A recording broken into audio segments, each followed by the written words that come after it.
What's popping, y'all? It's your girl Talitha. Welcome back to my channel. As a black content creator, or honestly as a content creator of color, it is extremely hard to grow your platform organically and maintain that growth. A lot of social media platforms are dominated by white people, and not to say that that's anything against white people, but like, let's be real here. The biggest influencers, the most famous people on the planet are what? Caucasian.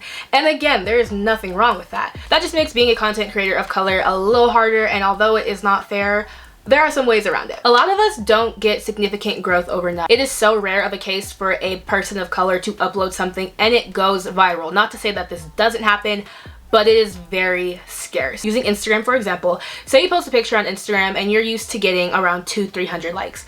Say this picture gets 600 likes out of nowhere.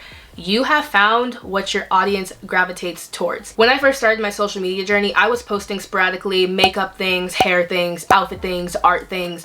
But when I started posting fashion, I found like, hey, the people like this. So you gotta give the people what they want. That's why when I mentor people, I tell them pick one niche, and a niche is just basically like a category or a subject that you stick to, and really commit to it. Don't have more than 2 niches on your pages, because people get confused. If you post a singing video one day and then you post a makeup tutorial the next day and then you post a graphic design video the next day, people are like, yo, sis, there's too much going on here. You need to tone it down. Pick 1 or 2 things that you're passionate about, things that you can sustain long term, and write it out for as long as you can. I buckled down on the fashion content in summer of 2020, and now it's almost summer of 2022, and I still post fashion content. Like, that's literally my niche. In the topic of posting, you have to post consistently. I know it's hard, I get it, but how do you expect to grow your platform if you post once a month? Twice a month if we're getting spicy? Like that, no. Think about your favorite influencer, your favorite Instagrammer, your favorite TikToker or YouTuber. How many times does that person post a month, a week, in a day? And yes, it is hard to make content, but that's why the job title is content creator, not I post once a month and have 1 million followers. Staying active on your platform not only allows your followers to interact and engage with your content, but it also allows the apps to know like, hey, Instagram, I still use you. TikTok, I still use you. Keep pushing my content. I know this is the case for Instagram, and I can honestly say the same about YouTube and TikTok. You post, it does well, and then you don't post again for 3 months. Instagram is like, I'm not gonna push this content to all of your followers. I'm gonna push it to 50% and see how they interact. And how that first 50% interacts with your content will determine if Instagram keeps showing it to your followers or just stops. Instagram wants to promote the people that actually use the app, who are actually posting consistently, liking other people's pictures consistently, who are thoroughly on it. The same with TikTok, the same with YouTube. They are literally all algorithms. The people that use them the most are going to get their content pushed more. It's literally like an exchange. Oh, you're gonna use me? Bet. In return, I'll push your content because you're giving me what I want. Social media is literally designed to keep people on the app for as long as possible. You are posting regularly, they take note of that, and they're gonna keep pushing your content because you're aiding them in their goal. It's like a win-win, which leads me into my 3rd tip, which is you have to interact with as many accounts as you can. Comment on everything. Especially comments are true to Instagram and TikTok.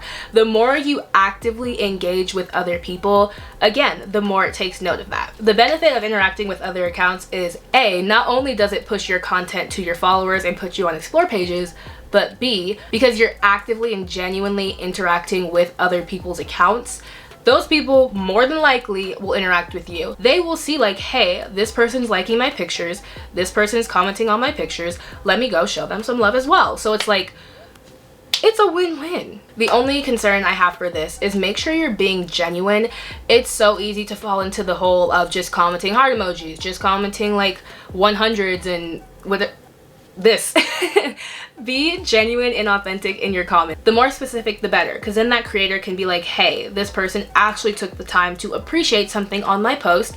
Let me go to their page and see what they're about. I have a new ebook available on my website, basically 10 things you need to know before starting your social media journey. This has all the do's and don'ts, okay? 10 things I wish I knew before I started. Like, if I had known these things, we would have been growing a long time ago. My fourth tip is don't post every day. I see so many how to grow your Instagram page videos, how to grow your TikTok videos, and they say post 2 to 3 times a day.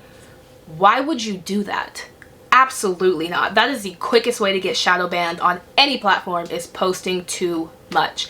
It varies between TikTok and Instagram. So on the TikTok aspect, if you're posting every day or multiple times a day, you will get shadow banned. Like, TikTok is not having it, especially as content creators of color. They don't want to see us on their pages. They're like, this person is posting too much, show less.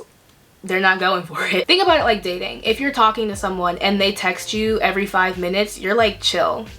Stop. That's annoying. With Instagram, if you are someone who kind of has a following, your followers are familiar with you posting content regularly, I would say post between 2 to 3 times a week. Do not overwhelm yourself. Do not overwhelm your followers. Now, as far as your story goes, I would say you could post every day if you want to, but the aspect of being missed comes in when it plays into stories. And there's like literally a whole video on my YouTube channel explaining in depth everything you need to grow your social media pages. Again, think about dating. Like, if you're talking to someone and then you go 3 days without talking to them and then they text you, you're like, oh, huh, they texted me.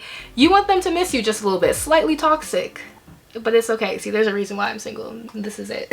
I know with TikTok, it's so much easier to fall into a hole of binging. So if you're posting 3 to 4 times a week, you're giving your followers enough to keep them engaged, but not too much to the point where it gets annoying. And as far as YouTube goes, you could post literally every single day. There is no right or wrong posting limit when it comes to YouTube, but I will say, and this is something I need to work on, don't come for me, being on a consistent schedule. So I remember back in high school, I used to watch the Dolan twins and they would post every single Tuesday at 4 p.m. So Tuesday at 3:59, I was waiting on their YouTube page for the video. If your subscribers are aware that you post Tuesdays at 4 o'clock, they're going to be expecting a video Tuesday at 4 o'clock.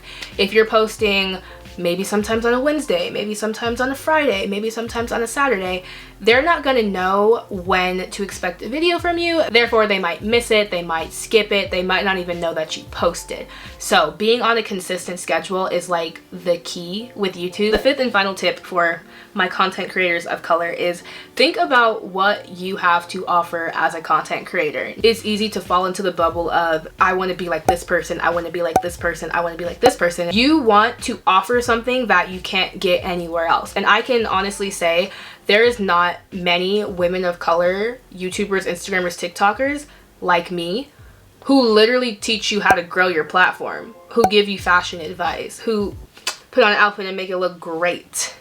I'm one of one. You can imitate, but you can't duplicate Talitha Jane. You cannot do the doer. Period.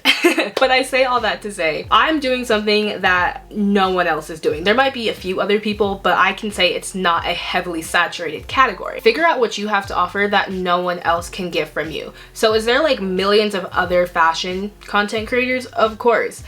But do they have the same personality as Talitha? Hell no. Do they have the same sense of humor as Talitha? No, because my humor sucks. The best way to stick out is literally do what everyone else is doing, but your own way. I remember when I first started my TikTok journey, and I feel like this is why I was able to grow so quickly. So TikTok at first was Musical.ly, and y'all know Musical.ly was like literally people dancing. I would take the trending songs on the app and post fashion content to them. Nobody was doing that at the time. Nobody was making get ready with me, get dressed with me, how to style Nike shoes on a dancing app. Like, what? That tip is still very relevant for today. A lot of people still dance on TikTok. I know on TikTok right now I can think of about 5 trending sounds that everyone has heard at least twice today. Take the trending sound, put it in your video, and mute it. You don't even have to have the music playing. It can be harder depending on what your niche is, what your goals are with social media, but the wheel isn't broken. You don't have to reinvent the wheel. You just gotta put some spikes on it. Put some rims on it. You feel me? Those are my tips on how to grow as a content creator of color. It might seem difficult. You might just be starting out, but if you stick with it, I know you are going to see success. A girl that I used to mentor, her name is Gigi. I'll leave her Instagram right here. When we first spoke, we had our very first conversation. Let me pull up the pictures actually, because the receipts are here. June 24th of 2021. It was around the summer that I started my mentoring program, and I remember speaking with her. We're actually friends now, which is really cool, but I mentored her June 24th of last summer. So this isn't even a full year later. She just hit 10,000 followers on Friday. She had 590 followers, not even in the thousands. Like, y'all, 590, had 2 pictures on her Instagram page. Not to say that she owes all her credit to me, but what I tell y'all, it works. I do offer mentoring. You can click the link down below to look into that. It is a little expensive, I'm not gonna hold you, because the game is to be sold, not told, and if you're trying to grow, you won't pay the price. And that's that. I don't know, I feel like it's an investment in yourself. That is it. I love you guys so much. Thank you for all your support and all your love, and it's crazy to think that we're here now. God is great, because he gonna do some things for you. But I love y'all, and I will see you next time with a new one. Peace out. Thursday, new video on Thursday. Peace out.